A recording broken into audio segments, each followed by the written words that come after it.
Good evening. Hope you're well, or as well as can be.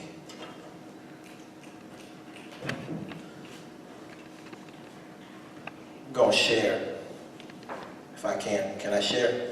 Yes. I'm going to share a little bit with you about the story, because there's always a story, and there's a memory, and there's a memory of some memory, and a memory of some memory of some memory, and some memories of a story, and a story that's a memory, and so on, and so on, and he told two friends, and she told two friends, and so on. This is the memory of a lot of people, but particularly of grands, great-grands, all of the grands, speaking through two grands in particular, Margaret Ann Allen Johnson, my maternal grandmother, who died in a fire in 1965, about 5 years before I was born, and my paternal grandfather, Henry James Johnson Sr., who died when I was 6 years old, who I actually met and remember very well. This month would be his 122nd birthday, this week. So, the story starts, just three little parts of a story. Something I wrote and then something I just kind of, a memory, something I wrote, a memory, a story, and a memory. 3 parts. 1, Miss Margaret's two houses, from Margaret Ann Allen Johnson.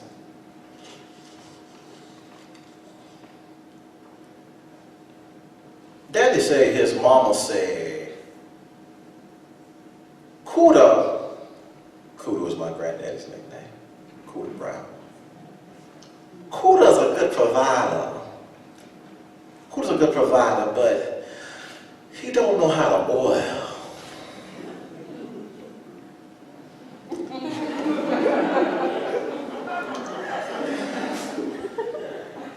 And he don't know Kipling. To which my grandfather would say, who gives a good goddamn about Kipling?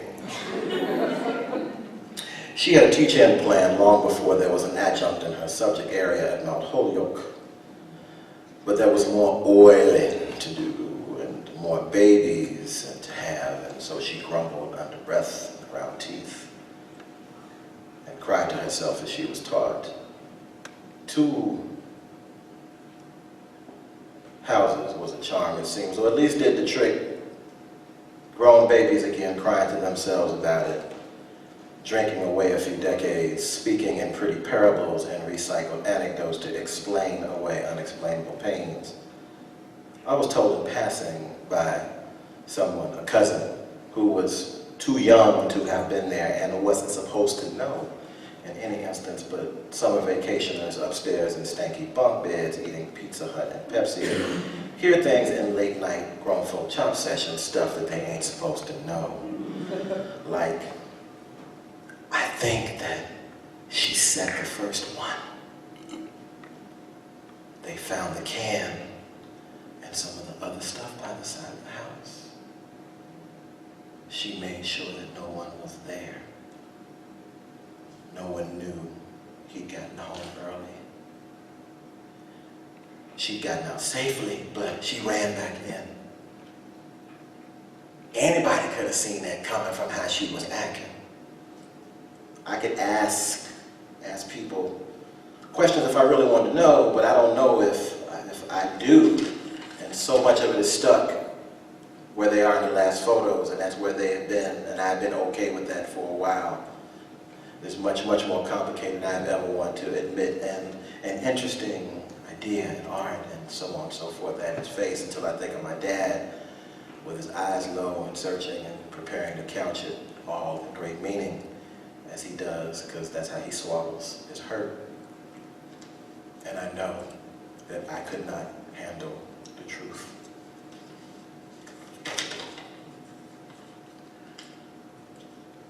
Two.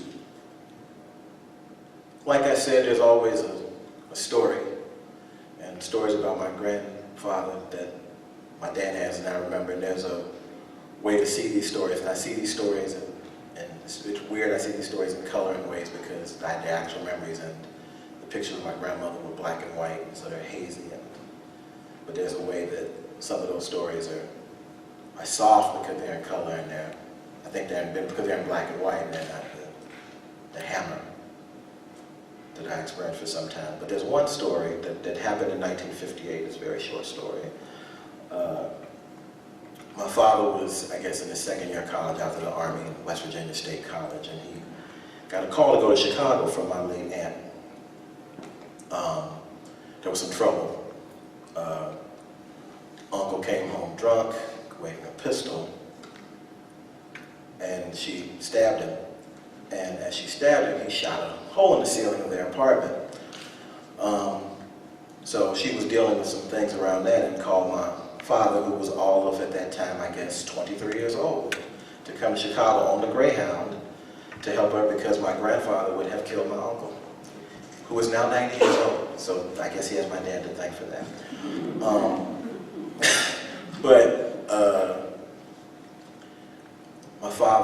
My grandfather was South Carolina by way of West Virginia, was a Sea Islander, and he kind of spoke, and I never understood his look. He spoke in his clipped accent, sort of like this.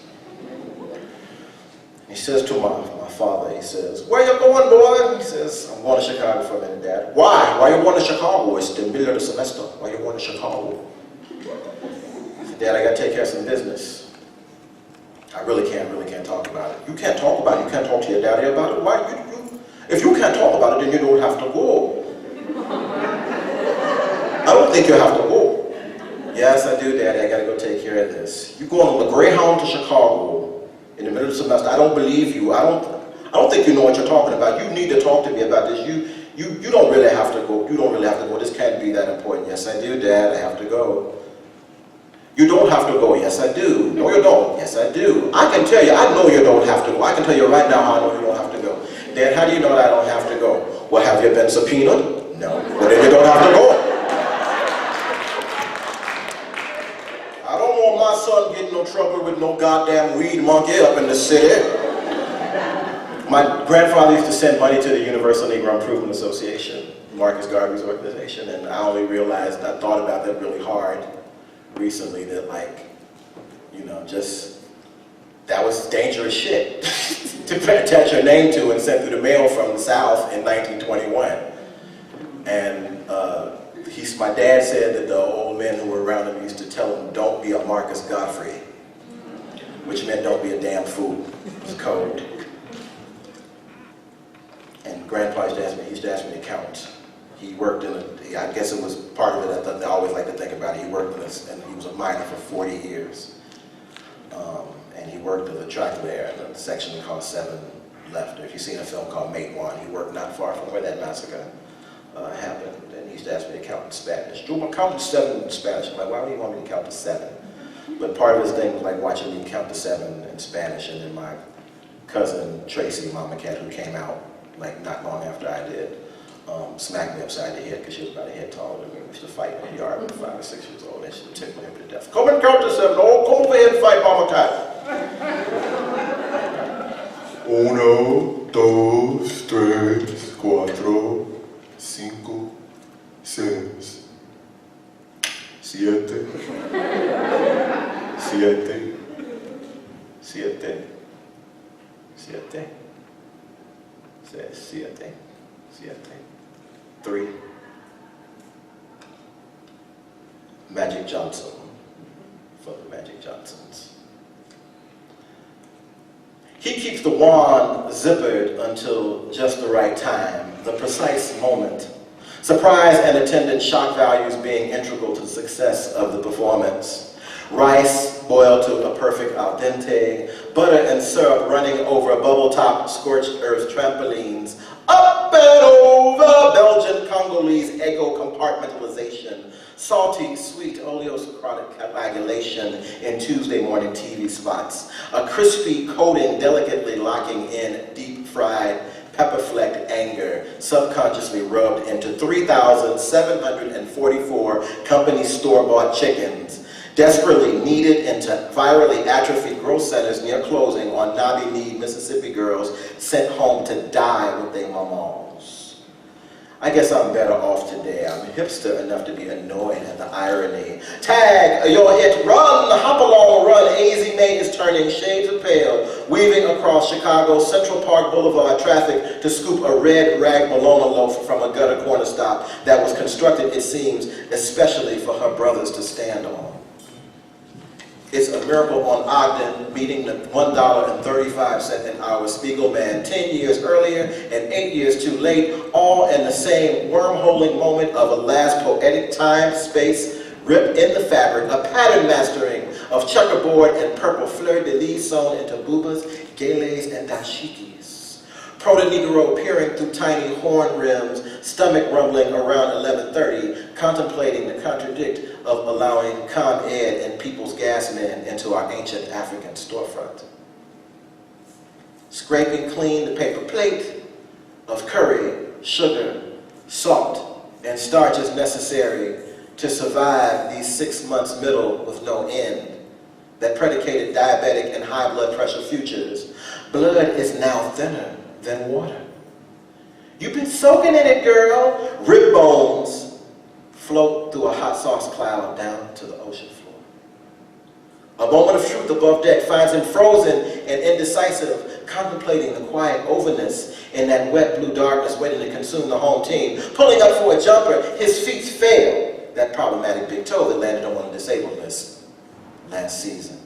Or is it a chainmail message, an ankle transmission from the back of the line, signaling a change in play?